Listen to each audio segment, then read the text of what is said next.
Hey, this is Kane from Appalachian ADV, and welcome to the Appalachian ADV Community Podcast. Today I got my buddy Josh on here with us. How you doing this morning, Josh? I am doing fantastic. So I met Josh actually, I believe it was in 2023.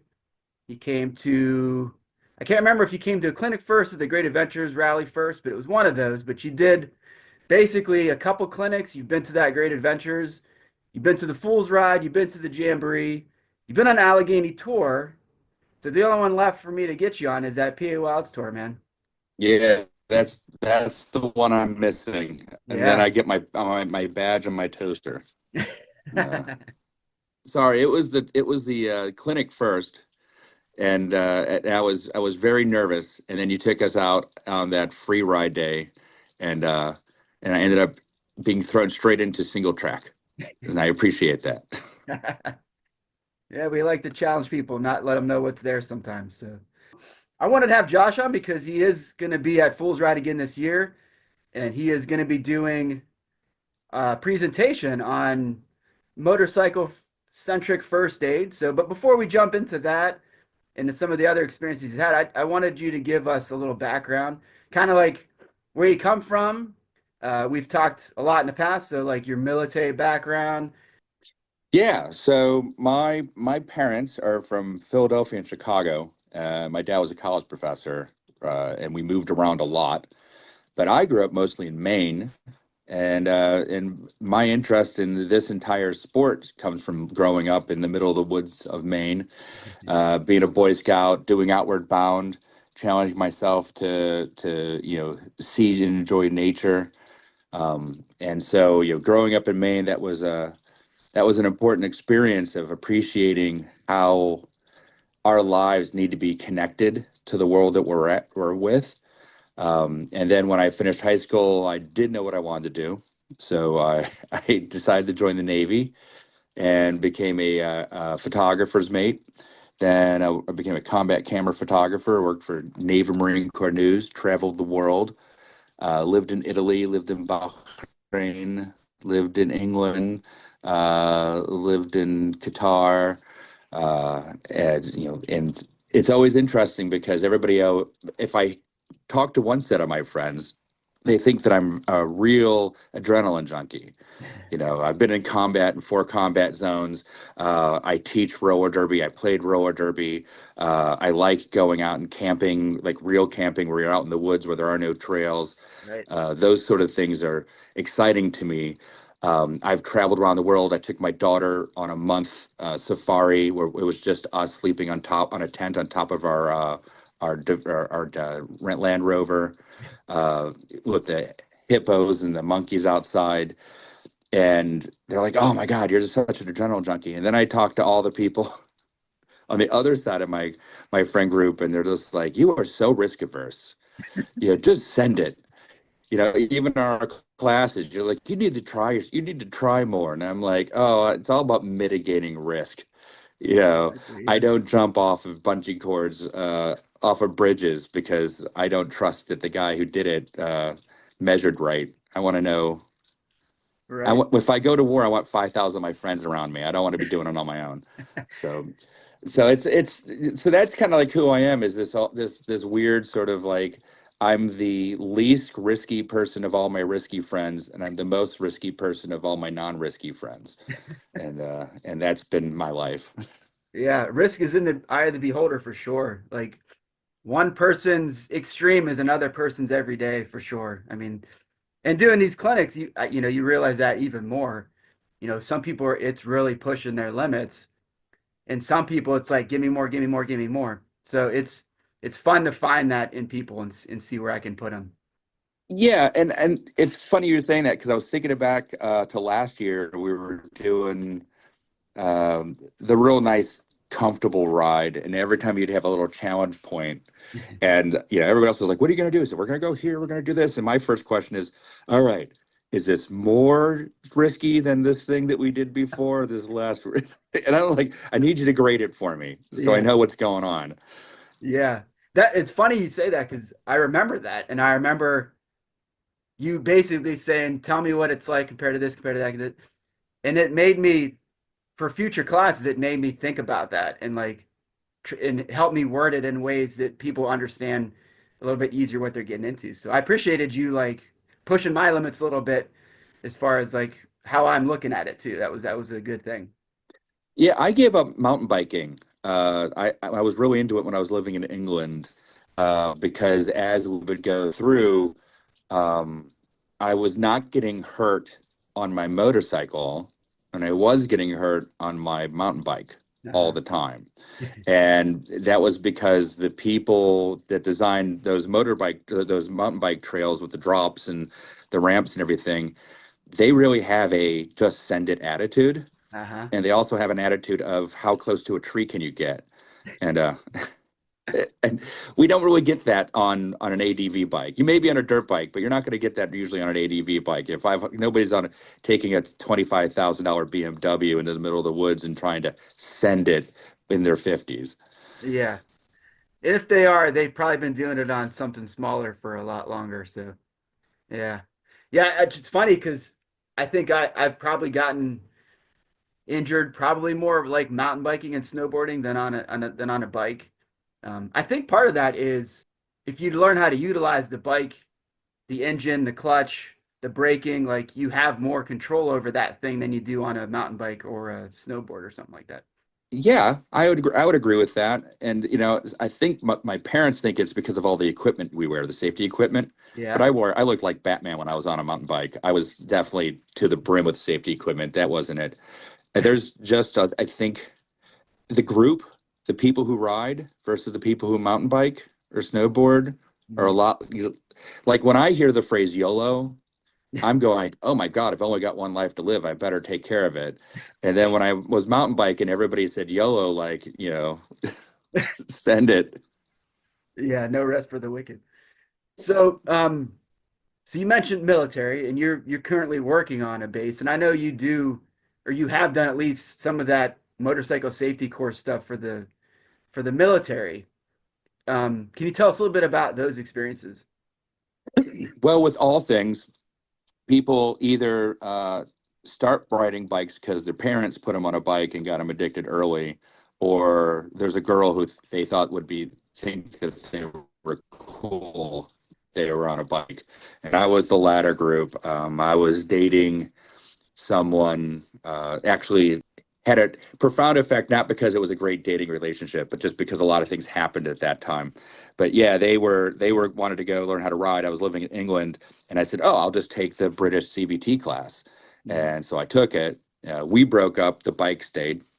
And so I started. I said, great. Well, in order to ride in England, I had to take the CBT class. In order to get my endorsement, I had to go take the military class because I was working in a military base overseas. Then Uh-huh. I came back to Pittsburgh on vacation, had to take the class again because they didn't acknowledge the British class or the military class. Yeah. And then I finally got my license after taking 3 classes and passing them. And when I moved back, somebody said I was buying gear at Cycle Gear, Yeah. and the guy at Cycle Gear said, "Well, if you want a discount, if you're an instructor." I was like, "Oh, I've taken this class so many times, I could do that." So I took the class for total control, which was not MSF, and then became an instructor there, um, and then started teaching. And because I'd already been teaching roller skating and coaching roller derby and coaching youth sports for so long, it was kind of a natural fit. And I've been doing that for a long, long time. And I just sort of incorporated all the things that I learned. Then I became friends with the guy that does Pro Rider down here. Did Pro Rider like 10 or 12 times, and then started doing those skills. And as I was teaching a class in Pittsburgh Mills, one of the instructors said, "You should do the BDR." And I was like, "What's that?" And then I realized I didn't have an off-road bike. And that started me on my journey to finding an off-road bike that I could get that I'd want to use. And I've gone through many searching for my perfect off-road bike. And then I found your class because you were the nearest one to me, and it ended up being a really fortuitous moment. But yeah, the motorcycle riding, I never can get enough classes. I've Yeah. taken your classes like 3 times. Yeah. Yeah. Um, I, yeah, I don't think that we could ever practice the fundamentals enough in any physical activity we do, Yeah. because it's about going back to the basics of that somatic learning and muscle memory. Yeah. And I really feel sad when people take a motorcycle class, they take one and they never take another one. Yeah. I agree. Yeah, and I think it's good, with your background, taking different courses from different places and becoming an instructor eventually in some of those. It makes you more well-rounded. I've for like the Jamboree, like you were there last year, I had BJ from DC Dirt Camp come out. And some people find that odd because I'm doing riding clinics, that I have somebody else that's a quote unquote competitor come in and teach a class. Well, a couple things there. Um, if I'm trying to build the community, I want to include other people doing stuff like that. And she's an excellent instructor, has a great story, and she's good at what she does. And when I do my event, I don't want to be the one teaching the class. I want to be out there riding and giving people opportunity to follow me on the trails. So it's just a good fit. So it's always great, I think, to keep training and to keep going. And it's also a good idea to kind of see training from different people too, because you're going to get a different perspective. You're going to get a different. Maybe we do the same drill, but I might explain it in a different way than she does or that you do. So it's nice to be able to do that multiple places. Yeah, well, so I've taken your class. I've taken the classes at Sweet Lamb in Wales for the KTM courses. I do the BMW courses for those two people who come to Soggy Bottom every year, and it's the same course, but it's just a nice refresher. Um, and when I teach roller skating, um, I'm a very methodical person when I teach. So I use what's called the Feynman method. If you want to cook eggs and you're finding you're having a hard time, let's break it down. Well, what are the three things you need to do? And in one of those skills, there might be two things you need to learn how to do. And so you just keep breaking down until you get to the point where you're competent. And then you build the next skill up, and eventually they all come together again. Yeah. So when you're riding a motorcycle, it's, they teach you the waddle, but it's really about that clutch. But then eventually it's a clutch and the brake, and then it's the clutch, the brake, and keep your head and eyes up, and then it's clutch, the brake, and then position your body. Right. It's a progression of skill sets. And I'll take that BMW course they do at Soggy Bottom, and they're doing the same thing you're doing, but they have this sort of rote way of things that they think are important, Yeah. and they're not the same things you teach, even though it ends up being the same riding. Right. Yeah. Yeah. Yeah. It's funny how that works. And like, I'm a scientist, technically speaking. My official job title on top of Appalachian ADV is clinical laboratory scientist.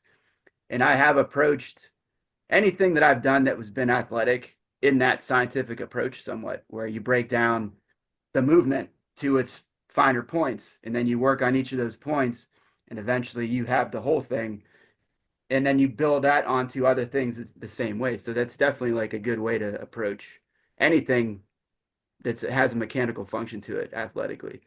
That's why. So role model is my when I'm helping people out, and it's not a business. It's more like a one person organization.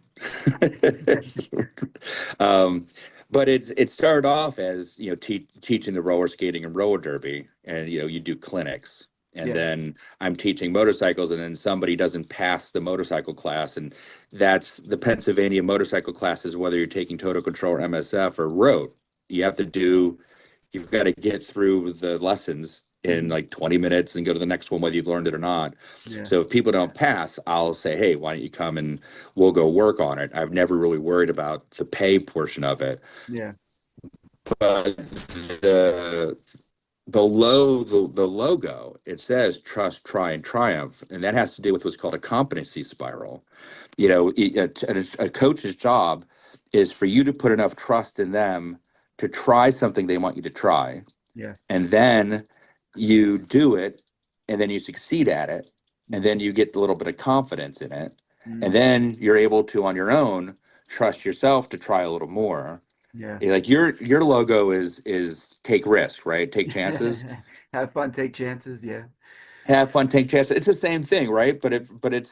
It's that spiral. So in anything we do, whether it's learning how to ride a bike, whether to ride a motorcycle, whether to learn how to juggle or cook, you are uncomfortable and scared, and then you do it, fail until you figure it out. Then you get some confidence, and then you can go and do more, and then you start feeding itself. And that's I love that about riding the motorcycle. I mean, Yeah, there's a whole mental health component to it, and as sure. a licensed psychotherapist and social worker, it's important to everything that I do. Yeah. But yeah, that's one of the joys of being a writer. Yeah, I agree. And that, after 2+ years of doing these clinics and getting all types of people come into these things, what I've found to be the common theme that I'm trying to project on people is confidence. And it is confidence that the bike can do the thing that you're asking it to do, and then confidence that you can actually do it. So, and then, continuing that loop and just keeping it going. And then they realize they can do the bike can do the thing. Maybe they don't think that it can, and then they'll see me or one of the other people in the clinic do the thing with a bike that's not really intended for some of that stuff. And so that gives them the confidence, oh, okay, the bike can do that. And then you give them the opportunity and push them a little bit, just like I had to do with you initially. And then they start falling and falling, and you pick them back up, and then they realize, oh, okay, I failed at this point, or I failed at that point. So then you work on each little thing, and then eventually they get it. And it's really all about confidence. You can't teach really aggression per se. People are either aggressive or they're not. But if you teach them how to be confident, then the byproduct is being able to ride more aggressively. So that's kind of like the loop that I've kind of built in these clinics too. It's funny you say that because it reminds me of the first time that I wrecked, and Yeah. and so I had started off my riding adventure taking that CBT class. I needed to get my own bike. I bought a 1987 Honda Rebel, and in the middle of the class, they're telling you to take the tires. Now, this is 2016 or something, and the tires were also from 1987. So they were 30-year-old tires that I was on. So I, like most of us, you outgrow that bike quickly. And I was looking for my next bike, and I ended up with a Royal Enfield Himalayan, like one of the first years, even Yeah. before I knew what Itchy Boots was or anything. It was a bike that I sat on, and because of the balance, I literally thought like I could do anything on it. Hmm. And the very first day, it was raining. Um, so the very first day it was raining. Cats and dogs couldn't see 2 feet. I don't know why I'm doing a test drive on it. I saw a hill. I said I could go up that hill. I made it up the hill, and then I looked down. And it looked really steep. But I walked it. I walked it down. I was not comfortable with it. So I bought this, and then I wanted to go what they call green laning in England, which is backcountry farm trails and stuff. And Yeah. often they get muddy. And this guy's like, "Yeah, I'll take you out." And we were doing fine, and we hit that double track with the sand, Yeah. and his only instruction was treat it like a jet ski, put all your weight over the back wheel, and just send it, right? And we're going, and it seemed to be going okay till it wasn't. I hit the grass in the middle, Yeah. and I high sided. um, Yeah. and I had a dash cam, so you could see the high side happening. You can see me say, "Oh crap," and then you can see nothing. And then like 2 seconds later, I hit the ground, like way in the distance. And it was not pretty. Yeah. But people who have been writing since they've been 5, people who pick up naturally to writing, Yeah. um, aren't always the best teachers Yeah. because they don't know how to, again, skating, anything with wheels, it's about managing fear. Yeah. You wonder why you're not getting the turn right. It's because you're scared, and as you get scared, you start looking closer to your feet Yeah. instead of looking off at the distance, and that sets up your bad balance and everything else. If you're doing an emergency brake, and you start looking at your left hand for the clutch and the right hand for the brake, you're going to turn the handlebars and you're going to dump the bike.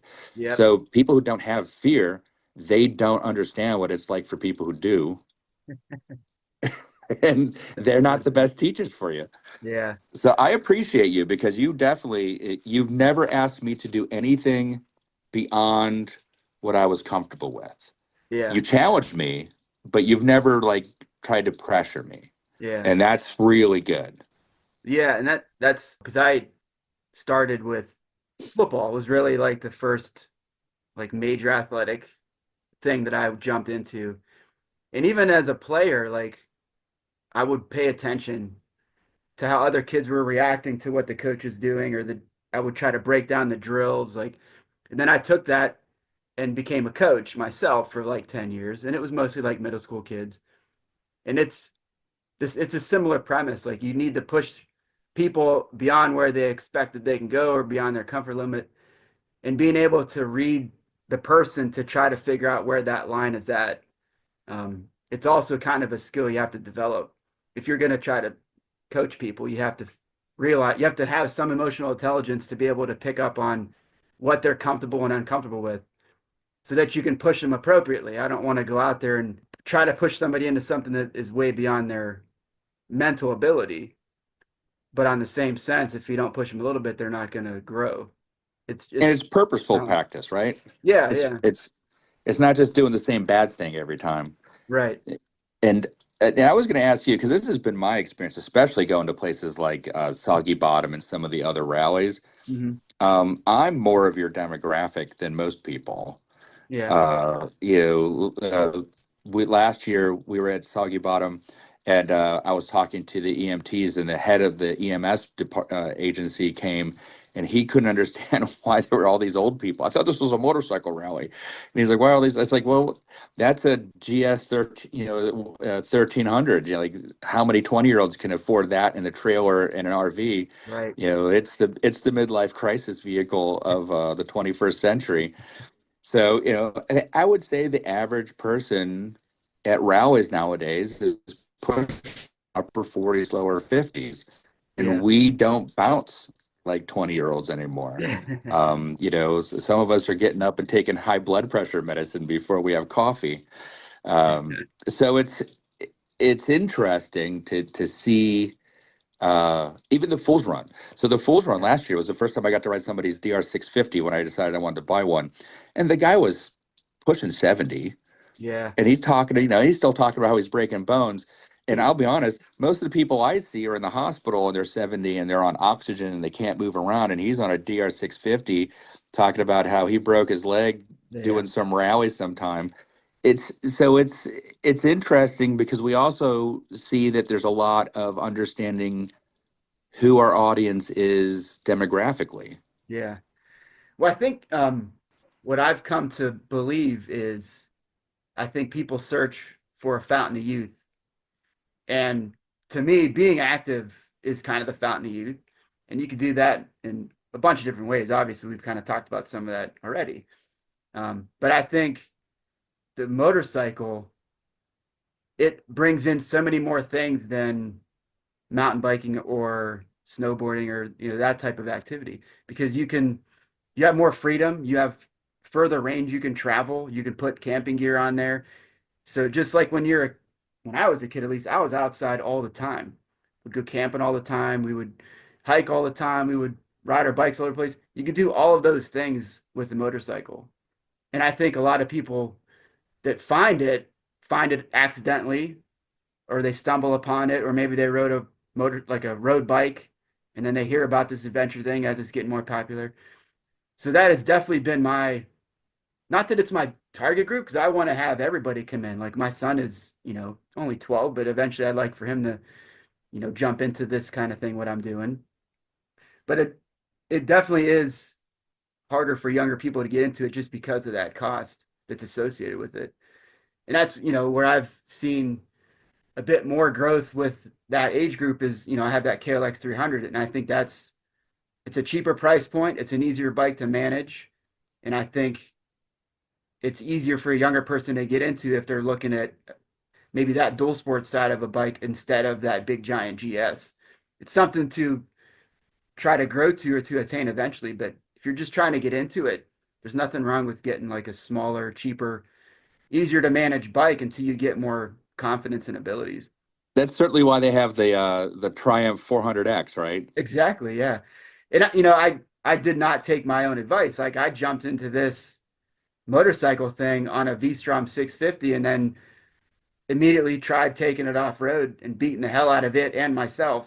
But I feel, in my own way, as I'm analytical, um, that was the best way for me to give myself a crash course and kind of get to a place where I can do what I'm doing now, was to just jump in on the deep end basically and then figure it out as I was going.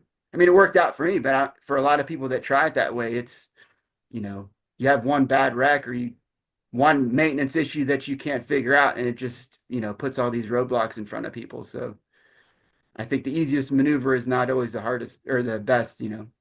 Every new hobby I've started has been very expensive for me. Yeah. And not even because it has to be, but exactly for what you said. So I went from that Honda Rebel, actually went through two or three bikes before I got like quickly in Yeah. 6 months. I went through two or three bikes before I ended up on the Himalayan. And I've moved through a couple different adventure bikes trying to find out, because you don't know what you don't know, or even Exactly. gear. We've been talking about boots. I went from the Yeah. Forma Adventure to the Forma Evo Terra, and then we were looking at the Predator and the Tech, and like, what do you do? It adds up. $300 once is fine, but $300 five or six times or every season gets expensive. And I have found that my confidence in skill riding is, directly proportional to how I can handle a bike. Hmm. And, a Transalp might not seem so intimidating, but 450 pounds with the center of balance in the wrong spot could really wreck your confidence and hold you back a lot. Yeah. And so, going down that, well, like I said, when I tried that DR 650, I was like, oh my God, life is so much easier. Why am I on, what was I Hmm. riding before? I think I was on that KTM 390. You were on a BMW, I think, at first. Oh, my Sertau, my Yeah. G650 GS. I love that Love thing. that bike. It's a Yeah. dream bike, but it was not as easy as the DR 650. It wasn't Yeah. as approachable, I guess. Right. And so there's just, you know, you go through and that gets expensive. I mean, luckily I'm buying a bunch of used bikes, but Yeah. if you're buying new, that gets expensive really quick. But once you figured out who you are and how you want to ride, and I think that's what I was going to in my mind when you were talking was, when I'm on a ride, especially if I'm on like the Jamboree or something, there may be a group of people, but I'm riding my ride. I'm not Yeah. letting anybody pressure me to do something beyond my skill set. And if I'm slower, then that's okay. Yeah. I want to go. Tom McConnell's a friend of both of ours. Yeah. He's like, I'll sit in the back because I just want to go see. I want to see the forest. Right. That's what I'm out here for. And I'm like, yeah. And so the mental aspect of riding, um, is there's we can talk about the science of it. There is a real science to being in flow and dealing with mental health. But the reality is that just being on a bike itself is making you very present and mindful. If you're not wrecking, you if you're floating off someplace, maybe that's bad. But Yeah. it is important for me to be on my own ride and to enjoy my experience and not to feel pressured. And Yeah. that is why I keep coming back to your trips, because I have gone on trips with other people who I didn't feel that way. Yeah. It was, can we do the BDR in 12 hours? You know, that's not Yeah. my that's not my thing. Yeah. Well, I appreciate that, man. And that's definitely like I think the best case scenario if you're on any ride, whether it's at a rally, a tour, or you just go out by yourself, it is that um, therapy session that you can have with yourself when you're in the zone of that bike. You kind of put everything else out, and it really opens up your mind to a lot of great things. And the other thing, piggybacking on what you said there, and it's the same thing with the clinics. Like Or at a rally, like at the Fools Ride rally, we have some pretty hardcore dual sport riding that people bring big bikes out and they can do it for sure. But I'm not going to sit there and say to anybody that you can or cannot do a thing. Like I'm going to say, here is what the thing is. It's this big hill climb. There's a route here. There's a rock there. If you take this angle, this line, you could probably manage it. Stay on the throttle, blah, blah, blah. I can give you that type of guidance, but I'm not going to tell you that yes, you can do the thing or no, you can't. Until I get to know, like for you, I feel a little bit more comfortable doing that with because you've been out to so many things with me, and I kind of know how your mind works and how your riding abilities are. So with somebody that comes out to multiple things, I feel a little bit more comfortable with that. But generally speaking, I try to have them make the decision and then help guide them through whichever way they want to make that decision go, if that makes sense. No, it certainly does. And while you were talking, I was imagining all of those Dakar videos and everything, and Mm, I think that's one of the other things that I wish that we could. Who was that? Oh, Dork in the Road. I was yeah. watching Dork in the Road. He was talking about the same thing. Uh-huh. Of I wish they would make advertisements about the actual real people riding. Not Yeah. everybody's getting on their GS 1250 and then going to Moab and leaping off of rocks. He says Yeah. most of us are 25, 30 miles an hour on a fire lane, and it's like, yeah, that probably those Yeah. real advertising probably would not help. Yeah. But that's part of it is it gives you some motivation at least when you see people doing really crazy or cool things on a big bike in a place that's really not intended to be ridden. So that is like motivational in some form or fashion, and it does um, get people interested. But I think realistically, people have to realize that only a certain percentage of people can do that. No matter how, especially if you're starting later in life on the bike, your ability to be able to be as good as those guys in those videos is it's pretty thin. And the other thing I wish, piggybacking on what he was saying, I like there's a couple of guys out there that'll do it, but not everybody will. Well, they'll show like the blooper reel kind of where it shows okay they hit that really cool thing, but here's the 12 times that they didn't. So you could see them failing because I think something that people don't realize, and I've noticed this because I've been leading tons of people around this whole region, since 2019. They don't expect me to wreck or to fall. And when I wreck or fall, I can see it in people's eyes. They're like, "Oh, why am I doing this? This dude just fell. Like he's supposed to be leading us." And what I try to tell people, especially in the clinics, and I know you remember hearing me say this, is everybody falls.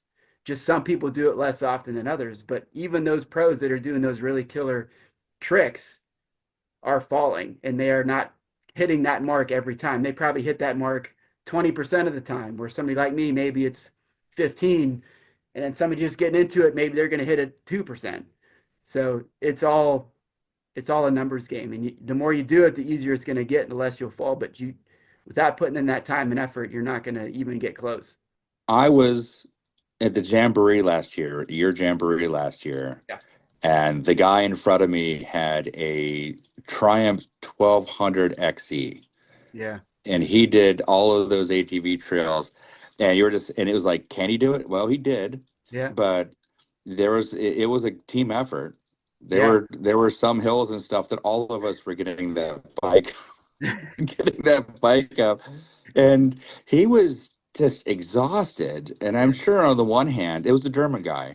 Oh yeah. I'm sure he was like proud of what he did, but Yeah. that guy was knackered. Oh yeah. And I'm 55. I don't think after a day of that I'd be doing the second day. I'd be getting up the next day and be like, coffee and beer. That's it. Yeah. That's all I'm having. I mean, that's the thing too, and that's why I love having these events and trying to keep them somewhat small scale is, in my opinion, it can be used as a team sport.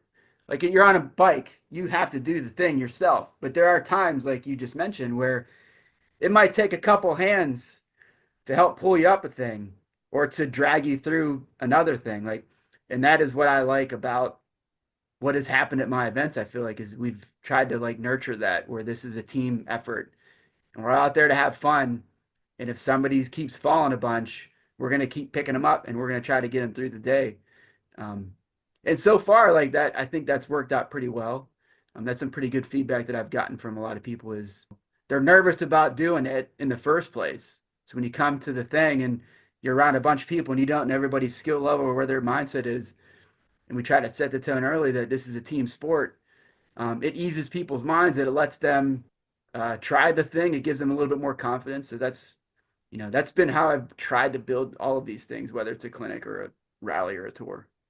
And so if we're all falling, this is why I ended up doing the Rider Safer thing, right? Yeah. The Ride Safer thing is just, I was going to a couple events and people were out in the woods and they were getting hurt. And the two things over the past 3 or 4 years was people were getting hurt. Then they would call back to the main center area if it was a big rally. Mhm. And EMS, they will go to the order that it's called. Mhm. And the first guy would be dehydrated. Like he doesn't need an ambulance, and then the second guy's got he's, just stuck and tired. He just can't move on. The third guy's got 2 broken ribs and a broken leg. And the fourth guy just is having a panic attack. And, you should be able to triage that the third guy needs to be seen right away. Yeah. But the problem is that EMS, once they get to somebody by law, you have to stay with them and work each one in sequence. Yeah. And then they don't have mountain bikes or dirt bikes or ATVs. They've got ambulances, and some people are getting hurt where nobody was able to triage them. Yeah. And I was a Boy Scout, did first aid, did all the scouting stuff. I went to Outward Bound. I had to go learn how to be. I wasn't a combat medic, but everybody who's a combat vet has that TCC training. Yeah. And then, just working at the hospitals, doing stuff. And so I said, we really need to get people trained up on how to help each other in these situations. And even if I went through, so I just finished up my EMT. I'm getting ready to take my boards. And I was like, I could go get on the bike and just ride out to where the person is and be able to call back and say, this guy's fine. This guy's really bad off. We need a life flight. Yeah. Those Garmin's are really nice, but I don't think people understand how they work. When you contact even Garmin with the insurance, they're going to contact the nearest EMS. It's the same people. It's just if you were by yourself and nobody knew where you were, they can find. So you don't even know the quality. It's not a commando of ninja EMTs flying down like a Black Hawk Down or something. And so, I did the EMT program just so I could make sure that I knew what I was talking about. Stuff we do in the military isn't what we do in the real world. Yeah. But that's important. And having the class, having just even a 90-minute class to give somebody a little bit, like we were talking before, just a little bit of trust that I'm going to teach you something that you could try and probably almost assuredly do well at. Right. What's the first thing you're going to do? Well, it isn't always airway, breathing, and circulation. Sometimes it's massive bleeding. Yeah. And how do I stop a massive bleed? Most people are going to, if they're going to be in a serious danger in the woods, the bleeding's the number one. Yeah. Bleeding out is the number one thing. So that's what that's what you should be focusing on, is that fast first aid for severe trauma. And so that was, that, I think that's part of the whole experience too, and why I wanted to do it. And of course, I built another brand of that doesn't pay anything and do stuff, and you're trying to go get seen. And I was surprised. I put it on Facebook just as anybody interested. I got 300 people, and Soggy Bottom's interested, and you got a whole bunch of people interested in it. Yeah. And then somebody else said, well, you got to get an Instagram, and that's where it falls apart for me because I hate it. I hate social media. I can't stand it. Yeah. I don't want to be famous. I did one video on TikTok once. I got 6.3 million views, and I made the mistake of reading the comments. Yeah. Yeah. And people were just mean. Yeah. And then I was teaching roller skating, And I only had like 12 videos because I only had 12 things to teach people. Yeah. Because that's all you need to know. And they're like, well, where's your new content? And I'm like, I don't have any. I don't, like, I'm not going to spend that kind of energy. So Yeah. these things like podcasts, I love podcasts, but this is a lot of work. And it's great that you're doing it. And I'm grateful to be on it. But if I had to go do a podcast, I would just be really tired.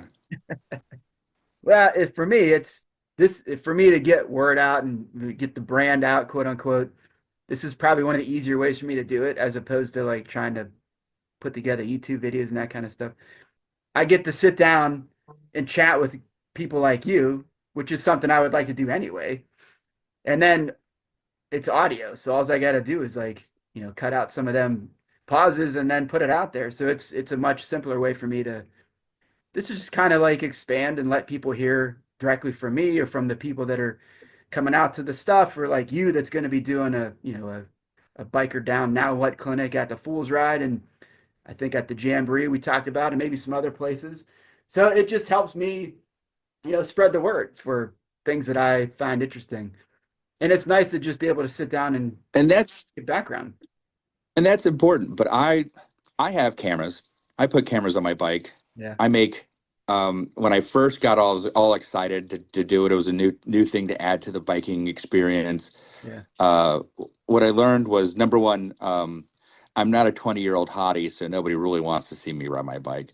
Number two, I'm not sending my GS 1250 over ramps, so nobody wants to see me ride my bike. Uh-huh. And the effort you spend, we were talking about being in flow and riding and enjoying the moment. Yeah. The effort that you spend stopping, setting up your camera, getting the next thing, going to camp, and you can't put up your tent until you put the camera in the right spot to go get this 4-second shot and move on. Yeah. I was a combat camera photojournalist. I mean, I'm actually trained in all of this, Yeah. but I was just like, it wasn't, it seems like the people that are doing that from my point of view, are missing out on the joy of having the experience if they're spending more time documenting it than living it. There's like a double-edged sword of that. I think used the right way, it could help, promote the community or the sport itself. Like for me, when I first started thinking I might want to do something this before I decided on Appalachian ADV, I did start doing like some YouTube video type stuff. But what I found was kind of like you said, it was more interesting when I was doing it as opposed to watching it. So who else is going to really want to see that? But I started using it more as I would shoot some video, and then being a football player and a football coach, I would review that film and then see, oh, I picked a bad line there, or I didn't hit the throttle when I should have. So I started using it as like a film session to help me improve my skills more than anything. But I stopped putting it on YouTube because it's kind of boring. It is. Well, I'll tell you, I found that all the stuff that I filmed last year, because I have an Insta360 Yeah. camera, what really worked for me was just filming like 30-second clips, Yeah. just so I can show my friends, look, I did something. It's like, Yeah. I wasn't just on the road going down the highway. I was going through mud puddles. Look at this mud puddle. That was fun. And it was just like a 30-second highlight reel of a 4-day trip. But it was like, Yeah. that's my attention span. And I think that's all my friends' attention span. So I think that's perfect. I'm not against the cameras, but I do see that there are more and more people who, because they watch YouTube, Yeah. they think that that's part of the experience, and I really think that they miss out on it. Yeah. And then, yeah, the challenges of marketing a class or an event or anything without the video is, Yeah. uh, and I'll be honest, I watch your Instagram, and I'm always looking to see in the photos if I'm in any of them. I never am. And I make sure to throw you in there once in a while.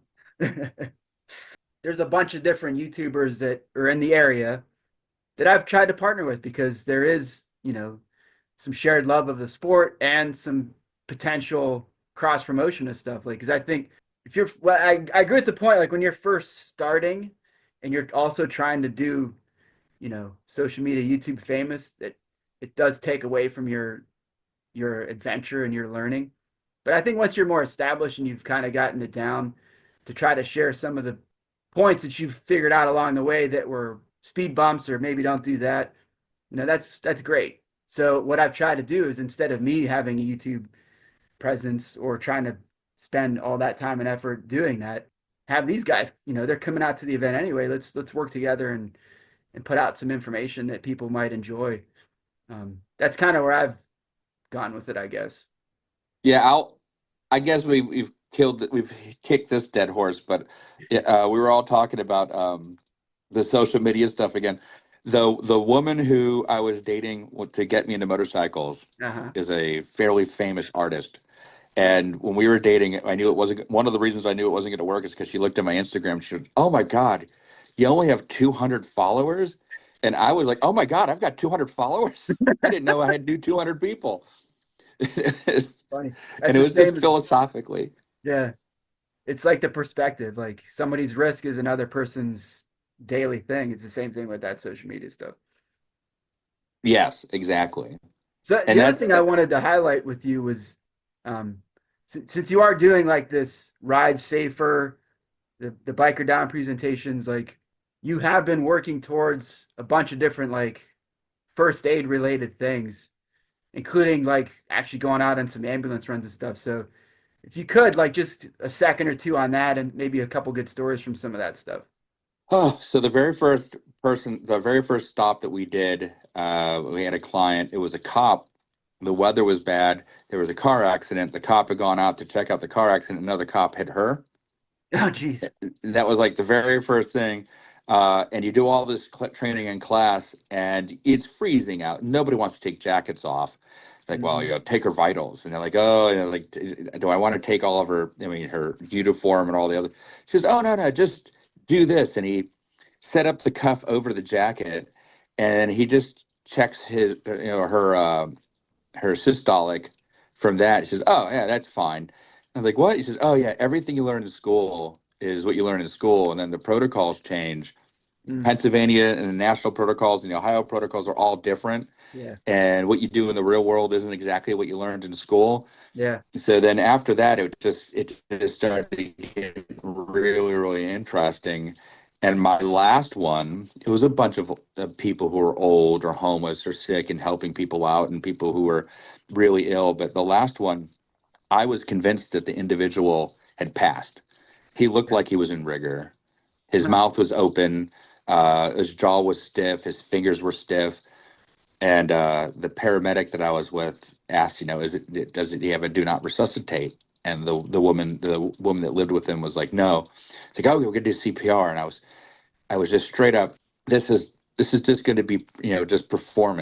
performative, because this guy is, I mean, stiff as a board, like he's a mannequin at Yeah. Tussauds. We did CPR for 15 minutes. He came back. He passed away again. We put him in the ambulance. We did another 15 minutes in the ambulance. We got him to the hospital, and he was alive and talking. And, Geez. I did CPR for probably 20 of the 30 minutes. Yeah. And uh, it was a humbling experience. The hubris of thinking that you know what's going on from just looking at it Yeah. versus people who have to experience this all the day. Um, and that was pretty impressive. Um, I mean, it was not the first time again that I've done first aid, but it was the first time that I'd done anything at that level, at the EMT level. Yeah. And that probably cemented it for me that this is important stuff. I Yeah. think that everybody, and you can, if anybody wants to, you can call your local ambulance service and ask for a ride along. They Yeah. won't let you touch anybody, but you really should just go on for a shift and see what these people see every day. It will fundamentally change how you see old people, sick people, poor people, Yeah. people in distress. It's important. It's wild. So you kind of mentioned to me last year at some point that you were thinking about like this ride safer thing somewhat, and I said, hey, why don't you do like a presentation at Fool's Ride, and maybe at some other places. And now you've definitely been getting interest in this thing. So if you could, like, not that I want you to give the whole freaking spiel here, but like just summarize like what it is you're trying to show people, like at your Biker Down presentation at the Fools Ride. All right, so that's super simple. The very first thing is to understand when there is an accident, whether it's on the road or in the woods, you know, what you should do and shouldn't do. And the number one thing is not to make it worse, right? You Right. don't want to make it worse. So, you know, if you're on the highway, figuring out how to let people know that there's an accident and, you know, without you getting hurt. If you're on the trails, how far? If the speed of the trail is 10 miles an hour, then you should be about 20 feet, 30 feet away to start putting markers up to let people know that something's happening. If it's 40 miles an hour, you should probably be doing, you know, it's double the distance, right? It's double whatever the distance of the speed is. Yeah. And so, you know, you set that up. The next thing is, you know, what are your do's and don'ts? You know, unless that person is not breathing or they're vomiting, you don't take their helmet off.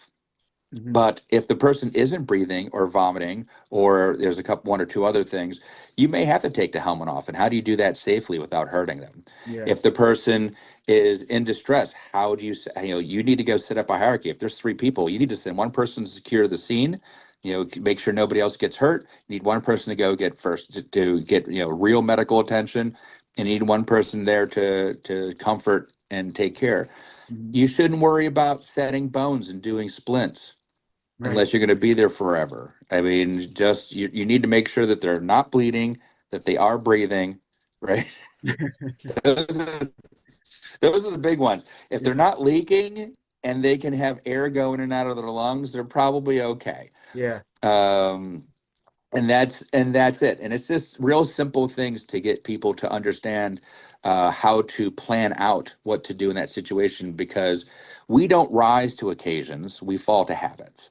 Yeah. And that's basically it. So we just need to create a few habits, and it only 90 minutes. We're figuring it only takes about 90 minutes to give you really important information. I did this course 4 or 5 times. Well, not this course, but I did a course called Biker Down in England. Every fire department in England offers it every month. Yeah. There's 3 levels to it, and it's those classes are 8 hours each. They're long, but they were really useful. And that's why I thought that, you know, using the Biker Down terminology, people would look online and they would see that there's other classes and they would Yeah. go to it. But it's a crash course when you crash. Oh, that was perfect. So that's great, and I look forward to actually seeing this class and kind of seeing what you're putting together. I think it's important with risk assessment and risk mitigation. I think that definitely has to be part of motorcycling, because it is a risky business. I've mentioned a couple times now that I've wrecked a few times pretty good, broken things. Luckily, nothing worse. But just to have all that risk in your head and kind of have an idea of what you should do if when it does go wrong, I think is a good thing. And I'm glad you're putting it together, and I look forward to seeing it. Well, I'm super happy that people were interested in doing it. It would have been really sad if I put all this effort together and nobody wanted it. So